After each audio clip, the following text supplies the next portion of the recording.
What's his wife got to do with this?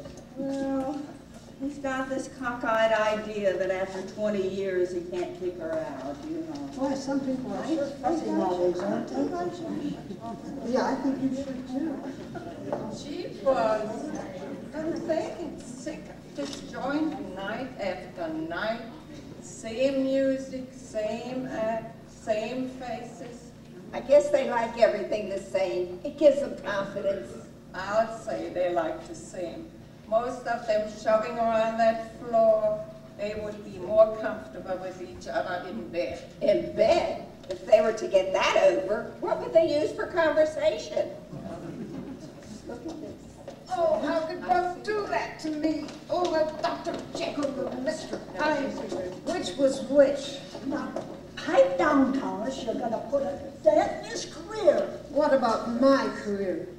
I've had 5 husbands, and Buck is the only one who ever told me what he really thought of me in public.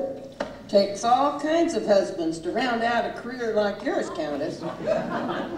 He said he's been deceiving me for months. Right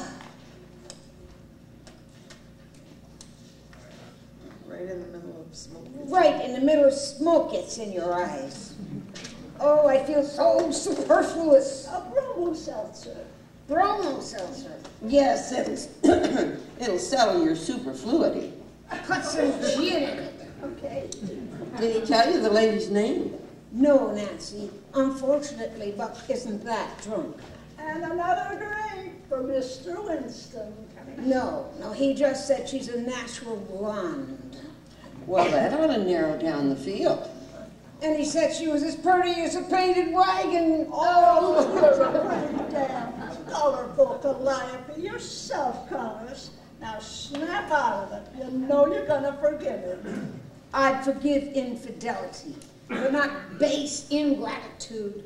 I rescued him from those prairies. I married him. And what thanks do I get?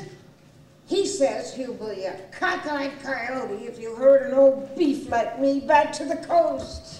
Let that be your lesson. Don't let your next husband become financially independent of you. Don't lecture me, Nancy. Every time I get married, I learn something. And this time, I learned that you can't expect noblesse oblige from a cowboy. Oh, my eyes are full of mascara. We better get her home. No. Well, I'll get Buck. Meet us in the lobby. We're heading for the last roundup. No. There's a telephone in there, and I'm going to call Mr. Zanuck. Oh, what do you think he can do? I just want to remind him he can't make a picture with Buck unless I say so. Why not? Because I own Buck's horse. What's all that for? I guess a man. And I bet he isn't worth it. I bet you'll collect on that one. Crystal's not in there. I don't think she's even in the joint. I know she's coming. Well, what are you going to do when you find her? I don't know, but I have to find her tonight because Buck's leaving for Hollywood in the morning. Why don't you just settle this matter with Stephen? Well, I have no proof. But if Buck is as drunk as you say, he's bound to give something away. Oh, he's been trying to give the Countess to the doorman all night. Hey, you got a $20 bill? Yes. Okay, that'll keep Buck locked in the men's room till we need him. £3?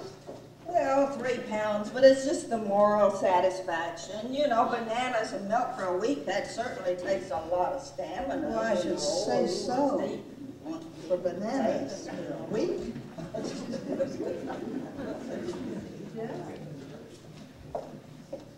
Oh, I wish I hadn't come. Well, your husband didn't want you to. The Countess was disgusting. I thought it was funny. Even the kettle drummer was laughing. Peggy, how can we stand the life we live without a sense of humor? But the Countess is a fool. It's matrimonial suicide to be jealous when you have a really good reason. Edith, don't you ever get tired of giving advice? Honey, I'm the only happy woman you know. Why? I don't ask Phelps to understand me or any other man. And I don't understand them. They're all animals. But who am I? Who am I to argue with the way God made them? I have security. So I say, what the hell? And let nature take its course. It's going to anyway.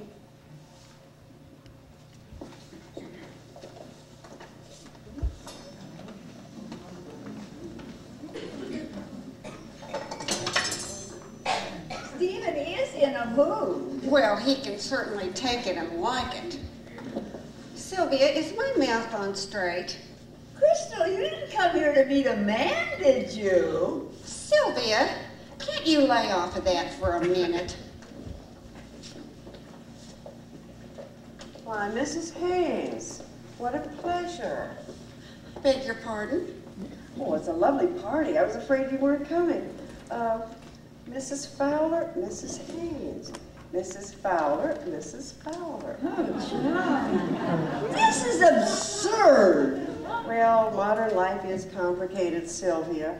As you were coming in, I just was telling Miriam that... Oh, Sylvia, come along. The lady is tight.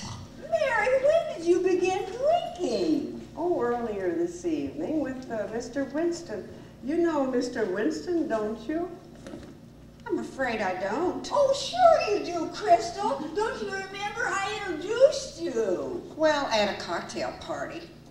Well, he's out in the lobby right now waiting for someone, and he's drunker than you can imagine. I think you'll find him difficult to handle in front of Stephen. Where are you going, Crystal? Oh, I won't stand here and listen to drivel. I wouldn't go in there either, Mrs. Winston. Buck's wife is in there having hysterics. She just found out that Buck is deceiving her. And what does that have to do with me? Oh, a great deal, I'm afraid. You seem to be the woman. Oh, Crystal, are you? Oh, Sylvia. Are you trying to pin something on me in front of witnesses? Well, she is. It's because of that little tramp right there. Why don't you just stay out of this? Check it, Sylvia. We're in the minor leagues tonight. All right, Mrs. Haynes, you've been listening to the ravings of a conceited fool. What did he tell you? Oh, Mrs. Haynes, this is very embarrassing. Oh, yes, Mrs. Haynes, isn't it? What exactly do you think you know about me? Everything. Well, why are you standing here talking to me? Why aren't you outside spilling it to Stephen? You're bluffing. Come along, Sylvia. That's very good advice. I will tell Stephen. Oh, he wouldn't believe you. Oh, I wouldn't be so sure, Crystal. He's very fond of Mary. Now get this straight, Mrs. Haynes. You handed me your husband on a silver platter, and I'm not returning the compliment. I like what I have, and I'm going to keep it, and I won't be stampeded by gossip. Now, what you believe and what Stephen believes will cut no ice in a divorce court. You have to have proof, and you don't have it. And when Mr. Winston comes to his senses, he will apologize, and Stephen will have no choice but to accept my explanations. Now, that is that. Good night. Well, I hope Mrs. Winston will accept your explanations. And what have I got to explain to her? What about the apartment? What apartment? You know as well as I do. Oh, stop trying to put two and two together. Oh, Mrs. Winston did that. She had you watched. She's seen you both. She's seen us both doing what? Oh, going in and coming out. Oh, going in and coming out of where? You're lying. Oh, I wouldn't be so sure, Crystal. Sounds like the real McCoy to me, Crystal. Crystal, why didn't you confide in me? She didn't, Sylvia? Oh, no, certainly not. She's the cat that walks alone. I could have told you a much safer place to go than the Gothic apartments. Why, Crystal. you big loud-mouthed idiot. How dare you? Why, I could slap your stupid face. How dare you, Mary? How dare she? I got a job to do on the Countess. You are trying to break up my marriage. Just like you tried to break up hers, you floozy. And I'll tell Stephen the facts of life. Well, maybe you can just have my leftovers. Well, I'll take them, thank you. Oh, Mary, have you no pride? Oh, that's right. No pride at all. That's a luxury a woman in love can't afford. You horse thief!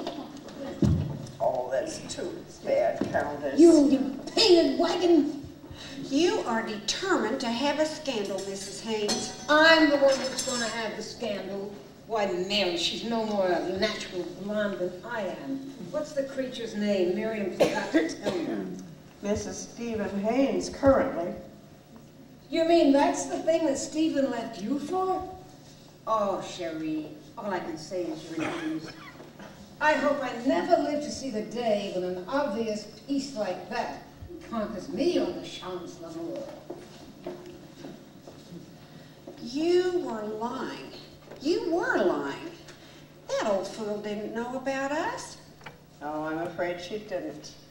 There's a gentleman called Stephen Haynes. He says he's been waiting a long time for his wife. Oh, I'm coming. Mary, what a dirty female trick you played. Yes, from the great and noble little woman. You're just a cat like the rest of us. Well, I've had 2 years to sharpen my claws. Jungle Red, Sylvia. Good night, ladies.